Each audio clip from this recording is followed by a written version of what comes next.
Rather than my normal vlog content, today I've prepared for you something special. It is a compilation of me nostalgically soft smiling. Now, a nostalgic soft smile is a magical moment that all of us are quite familiar with. It's the moment when you recall a fond memory, and it can't help but bring a light smile on your face. It's a magical expression that is truly integral to the growth and development of any person. I made a compilation video of me nostalgically soft smiling, and I hope you enjoy it.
Well, now that we've got that out of the way, and it was very important to get that out of the way, we can move on to the regular scheduled program.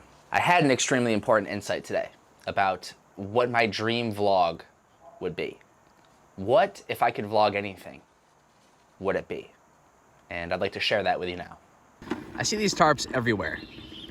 They come in all shapes and sizes, different thicknesses. I've bought them myself for my experiments, for covering my compost, and I want to visit this tarp factory someday.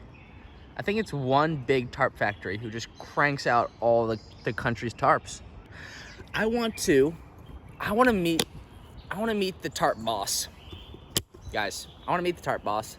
Who is that smart man or woman who realized the truth, which is that the world needs tarps.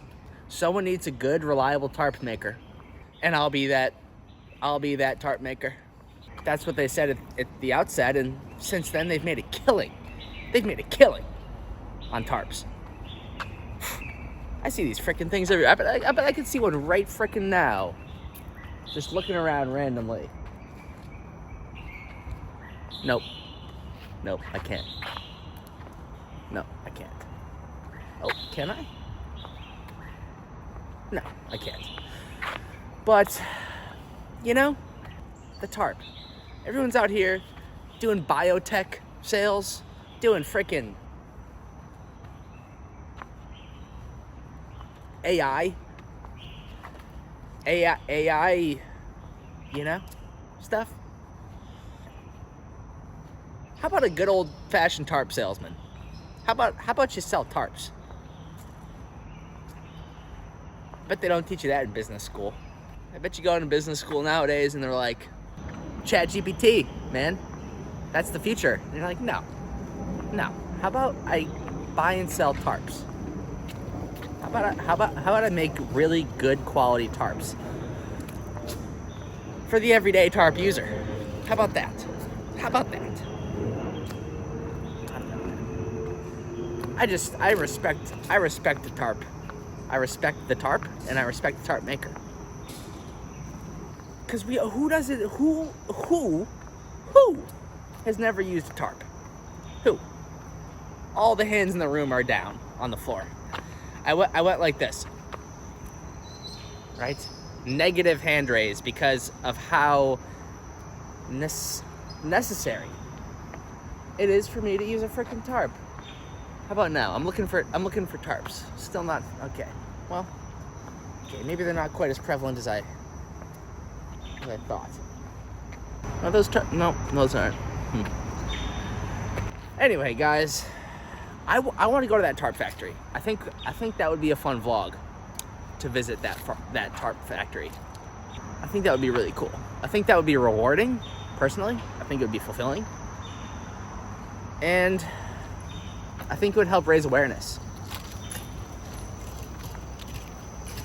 That's what I think. Or awareness of what?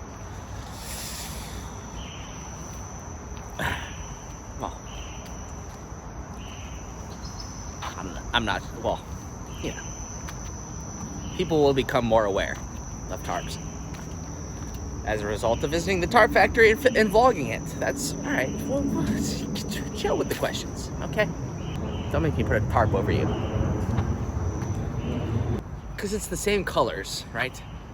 It's the same blue, red, white pattern there. So it's got to be one tarp maker, one big factory, who's just undercutting all the other tarp sellers, right? Like someone tries to enter the tarp market, they're like, dude, there's one freaking tarp daddy out here. It's just crushing, burying the competition. You don't step into the tarp market in February 2024. Get out of town with that. I mean, don't even think about it. I mean, there it is back there. There it is. You know? You see it?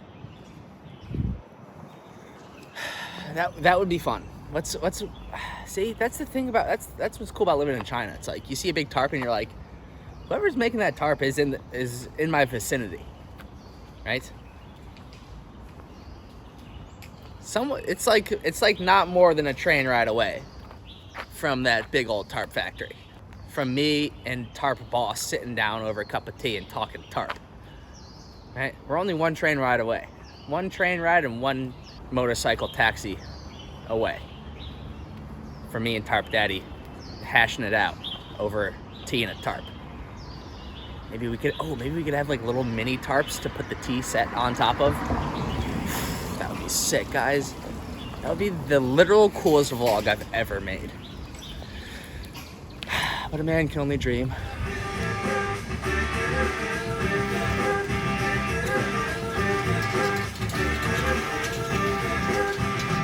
All right, if you're still watching this vlog, I literally love you. I love you. If you stuck with me through the tarp thing and everything, you're the best. Okay, so I went and worked out at the field, and then I saw these guys playing football. So I tossed around the old pigskin with these fools, and that was really fun. Haven't done that in years. So rare. I've literally never seen anyone play football in China before. This was my favorite one. Yeah, so that was sick. And then actually one of the dudes went to Syracuse University, which is where I grew up, which is pretty cool. And then, yeah, I got a little Q&A, tea-related Q&A for you. Finally, after all the tarps and all the bullshit, I got some tea-related stuff. On chapter 5 of the masterclass, so about tea brewing. Okay? The questioner says, hey, mate. I like being called mate by non-Americans. Americans can't say mate. That term does not sound good with an American accent. Hey mate, question for you. How do you, personally, measure your water's temperature while it's boiling, and do you reheat your kettle at all during tea ceremony? I find when using an electric kettle, I'm not able to get a consistent 90 for the oolongs and keep it there unless I'm using cast iron or other insulated kettles. Mad respect from NZ. Nice. Kiwi. Tea drinking kiwi. Love it. Okay, so you said personally, right? How do I personally? So, okay, two things. I don't measure the temperature of the water. I don't have one of those kettles that report the temperature.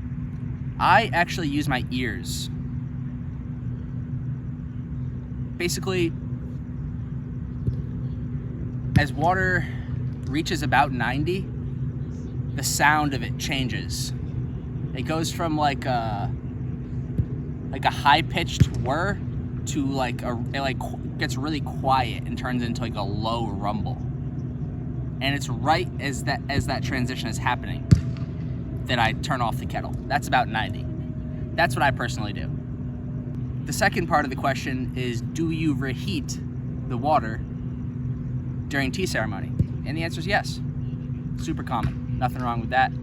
It's the only way, it's the only way to get the water back up to temp. Nothing wrong with it. You know, I've seen some people when they're making tea, they'll almost reheat every time before re-infusing into a gaiwan, right? They'll do one infusion, and then before the next one, they'll reheat again just to lift it up like 2 degrees. So like, you know, if they're doing 10 gaiwan infusions, they'll reheat the thing 10 times. You know, you have those people out there too, and that's fine. Nothing wrong with that. I would, however, one thing about the boiling is not to bring it to a roaring boil.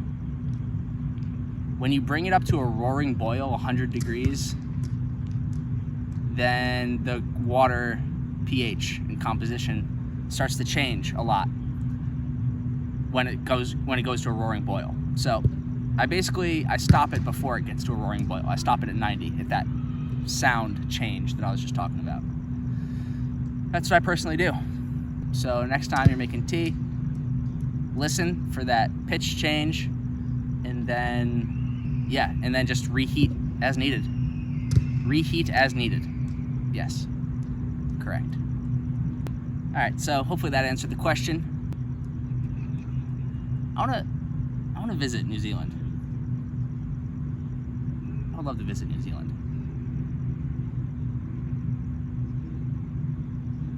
Looks like a sick country. Looks gorgeous. And I like how there's not that many people. Love that. That's probably my favorite part about it. Can leave me alone. All right, y'all. Bye-bye.